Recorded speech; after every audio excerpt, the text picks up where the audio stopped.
Today I'll be reacting to American problems Europeans can't understand. My friends, I'm super excited for this one. I'm coming to America this year. André, you say that in all videos. I know, but I cannot wait, my friend. And that lady that you are seeing on the screen is actually American. So I think this will be a spicy video. But before I go into that, let me ask you for one thing. If you can leave a like, thank you so much. Is the best way to show support. Now, if you can subscribe, well, in that case, forget about it. You make my day. Have that in consideration. Link for the original video in my description. And let's play it. Congratulations, you're 18. You can vote, you can sign up for the army, you can legally live by yourself, Amazing. You can do whatever the hell you want, but honey, put down that beer. Can't drink. That's 21.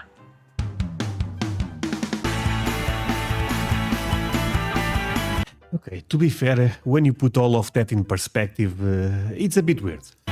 Coucou tout le monde, welcome back to Unintentionally Frenchified. I hope Coucou tout le monde. Comme ça va? Ça va bien? Ah bah oui. Hi, this is how we work here, because we are a European channel that praises America. Hello, brother, or in this case, hello, sister. you're all enjoying the holiday spirit. Sorry, coucou tout le monde. I love that.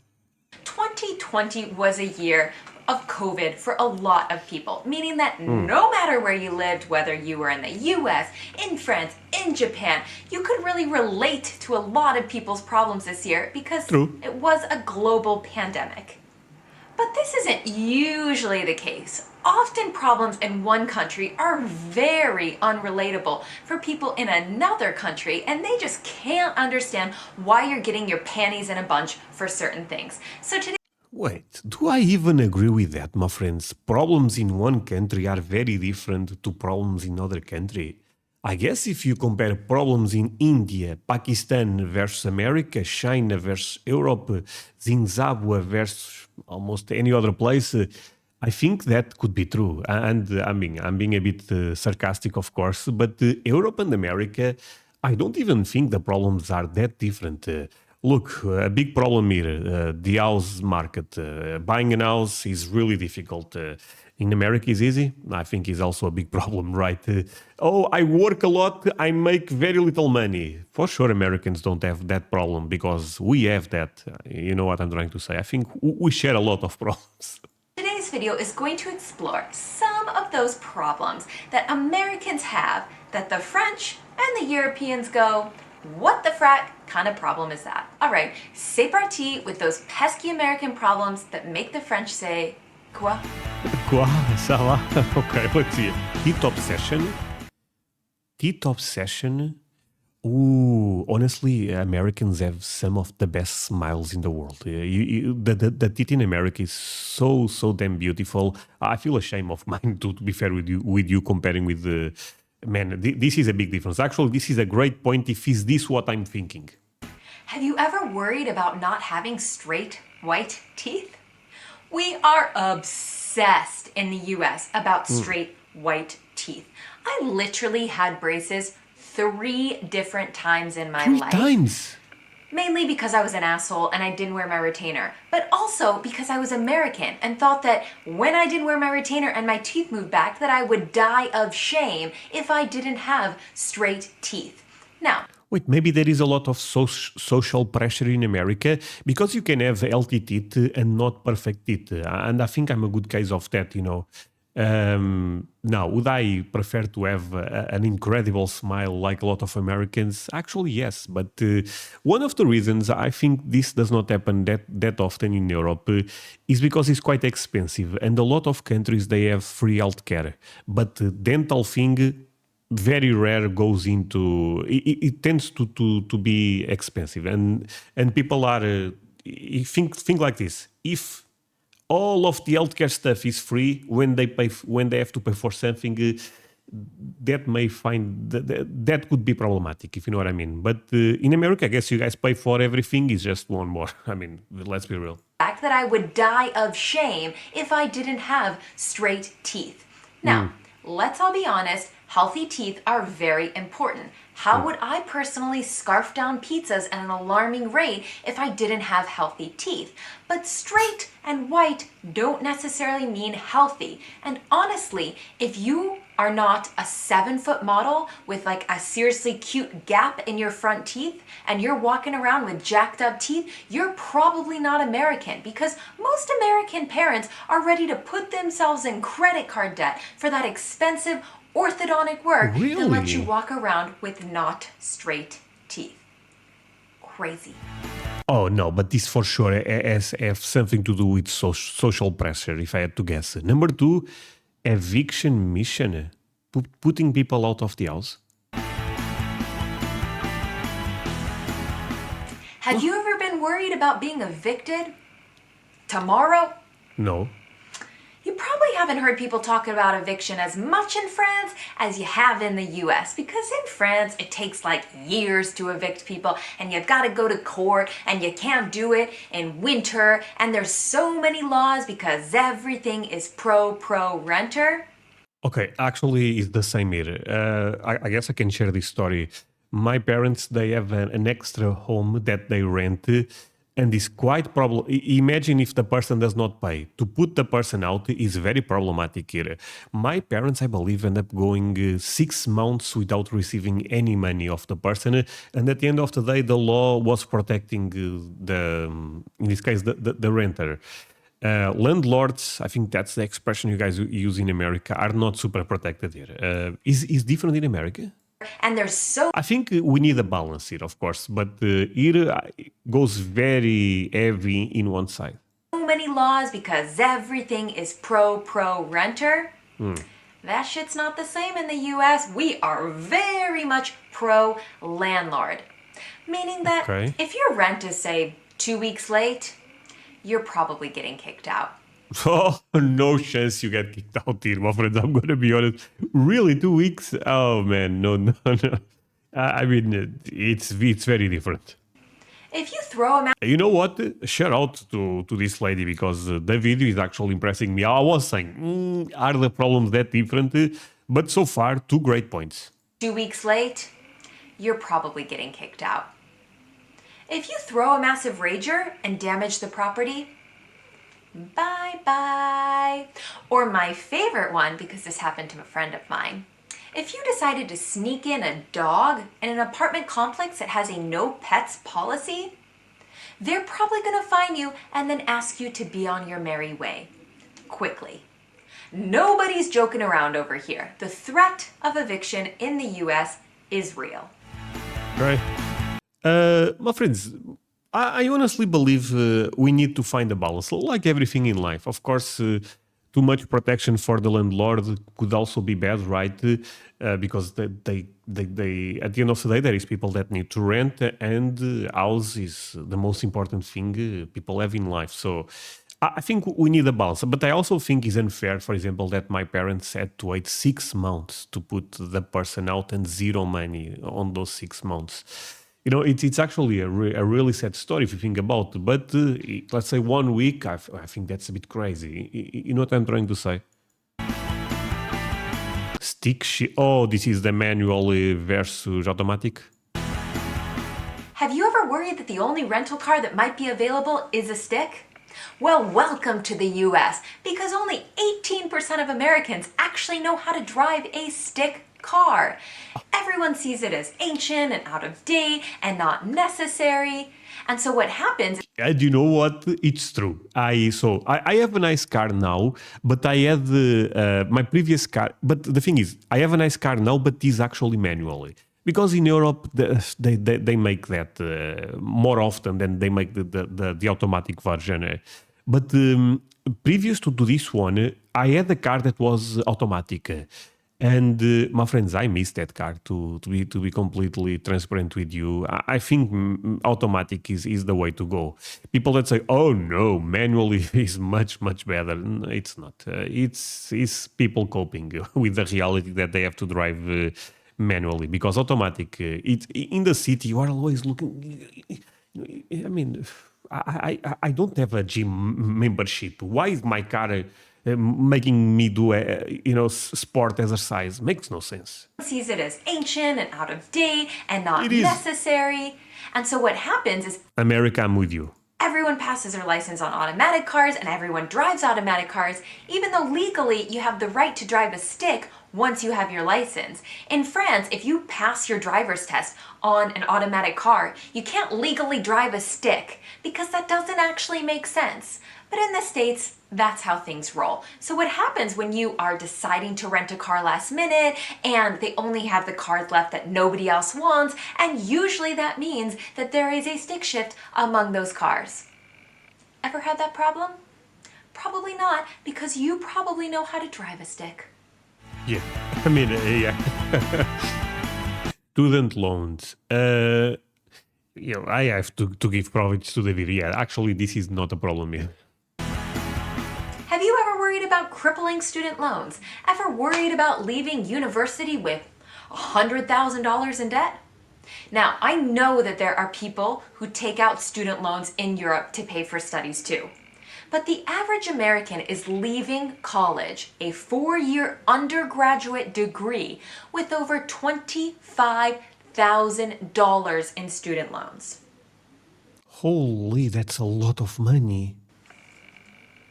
We're not even talking about people that need to continue their education. Lawyers, doctors, PhD, masters, business school. Oh, and can I just mention the cost of books as well? Like an actual book for a 4-month class at college in the US can easily cost you $200. How much am I paying to go to school already? You couldn't. Yo, my friends, is this actually true? Okay, I mean, this problem does not affect me at all since I live here, but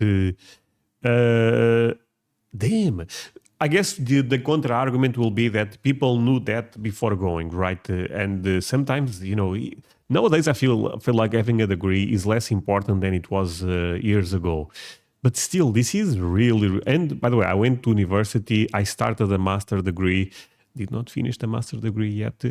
Is in pause. Life, right? But it's actually, well, I mean, I spent very little money on my degree. It's not totally free, but it's close to that here. Couldn't find cheaper books for the classes? I guess I can even give you an example. I mean, if you go to university in your city, you have to pay. In my time, now I believe it's even cheaper. Per year, maybe $2,000, maybe, to the university. Go to school already? But I believe now is free. I don't know the law that well since I'm not studying anymore, but it's really, really cheap. And there will be someone putting in the comment, André, you pay a lot of taxes. That's why you're my friend. But I'm just sharing my experience. I hope you guys don't get mad. You couldn't find cheaper books for the classes? Well, that book stuff is the thing I would love you guys to confirm if this is true. Credit card debt. Okay, gonna make a couple of contrapoints here. So, great video actually, because she's surprising me a lot. But the thing is, this manual versus automatic car is changing a bit. A lot of new cars are coming automatic. Comparing with, for example, 10 years ago, there is already a huge difference. New cars, and if you buy an electric car, most likely will be automatic, right? I mean, no, it will be automatic for sure, right? Electric cars are always automatic, of course. So you can see that is becoming more prevalent. Credit card debt, I also believe people are going more into credit card. The credit card culture is growing. For example, I don't even have one. I don't have a credit card. I have a debit card. If I don't have money, I cannot pay. Have you Actually, I may be lying. I think I have a credit card because my bank, when I bought my house, you have to meet certain things, and one of the things is to have a credit card. But I never end up using that. ever worried about being in credit card debt? In the US, we rely heavily on credit cards. But I'm going to say this. Here, there is a lot of families relying on this. It's sad, but it's something that is also happening here. Average American is over $6,000 in debt with a credit card. And How much? American is over $100,000 in debt with a credit card. And I'm not talking about things Europeans can relate to, like a house payment or a car payment. I'm talking about things just to go out and live your average, I don't know, everyday life, buy groceries, go to the movies, just putting those types of things on a credit card. To be fair, my friends, here I'm gonna be a bit, I don't know. If you need a credit card to buy things that you really need for your life, I understand. But people buy stupid stuff with credit card. I mean, going to the movies, you know what I mean? Maybe not the best idea if you are relying on credit. Just wait to try to get your life a bit better, because there is no good reason, right? I mean, when I was 16 in high school, I knew people that were already in credit card debt. I don't know. I never knew that. Which takes me Credit card score. See, this is another kind of a new thing to me, because I know there is some credit score, but for most people, I don't think it applies here. to my next point. Have you ever worried? Sorry, what applies here is, for example, when you...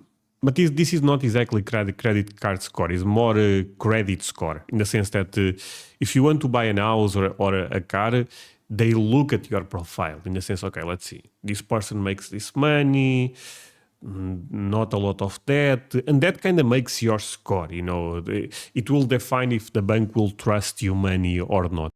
But this is kind of the same thing, right? Which takes me to my next point. Have you ever worried about your credit score? Now, The answer is yes, if we talk about big purchases, there is a reason why Americans are so obsessed with credit cards, because we have a credit score. Credit score is a number between 300 and 850, the higher the better, and it tells your bank, your landlord, your employer how reliable you are when it comes to paying back borrowed money. Oh, wait. So never mind my comment. Maybe going to the movies and using the credit card could be a good thing, because you'll pay back, then you get more credit score. Okay, totally different. Never mind. The credit thing combined with the credit score, I think I'm understanding why people go a bit more into credit, because gives you a good score, and that good score can mean a bigger opportunity when it comes to get money from the bank. This score Specific if you want to buy an house or rent or something, right? is based on lots of different factors, including your current debt and how well you make your monthly payments on time. Okay. Which means that if you don't have a high credit score, it is very expensive or just impossible to borrow money from the bank for, say, buying a house. And if you're a young adult and you don't have a Okay. credit score, it's also impossible to do things like buy a house or take out a new credit card. Holy, okay, my friends. I never associated this. This is actually fantastic, because it's something that always in my mind. It was a bit weird to me, the credit card culture, but now I understand quite more. It is quite different. It is more likely if you have debt, if you have some type of debt, or even previous debt with credit. That's a bad thing if you are buying an house. You know what I mean? But in America, it's different, right? Oh wow, it's kind of the system works in the opposite way. But I also understand the American logic. It is more like the person never had any credit card. The person saves a lot of money at the end of the month.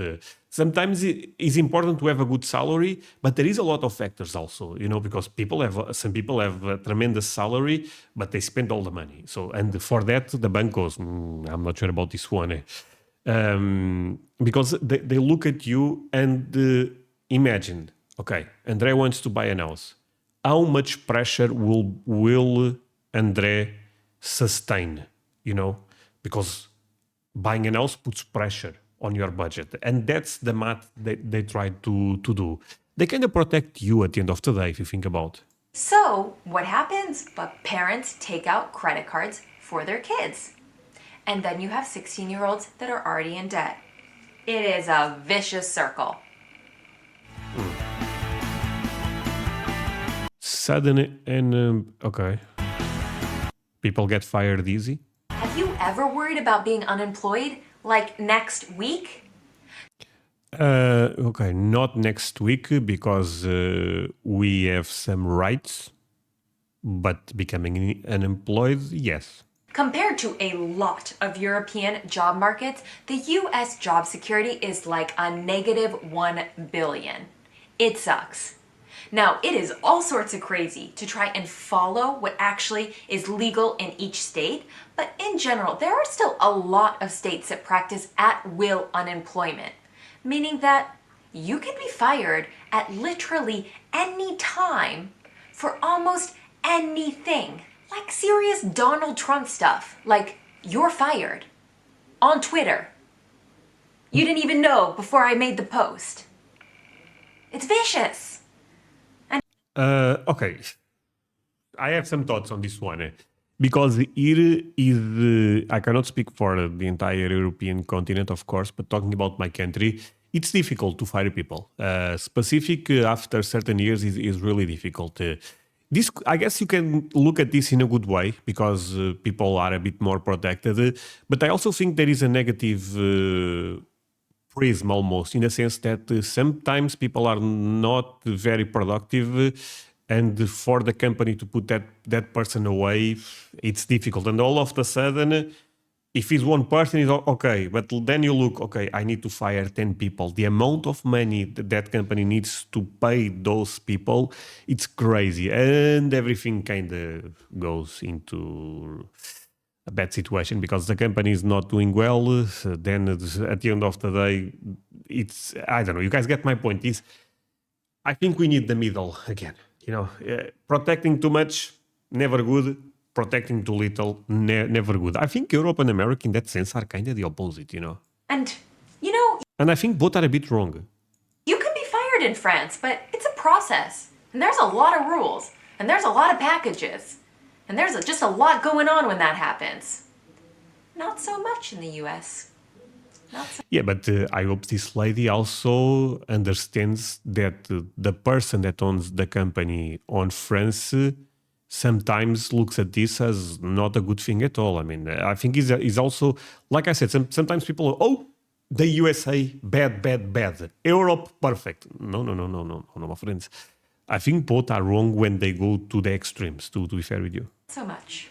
All right, guys, that is all for this week. I am sure I've left out some American problems that Europeans cannot relate to. I did not even touch on healthcare. So let me know. I actually have a problem that Americans cannot relate to peanut butter. It's difficult to find good peanut butter here. I've been looking for Skippy, so difficult. Jif, forget about it, impossible. In the comments below what you would have added, what you thought. I'm sending everybody lots of holiday cheer, and I will see you all next week.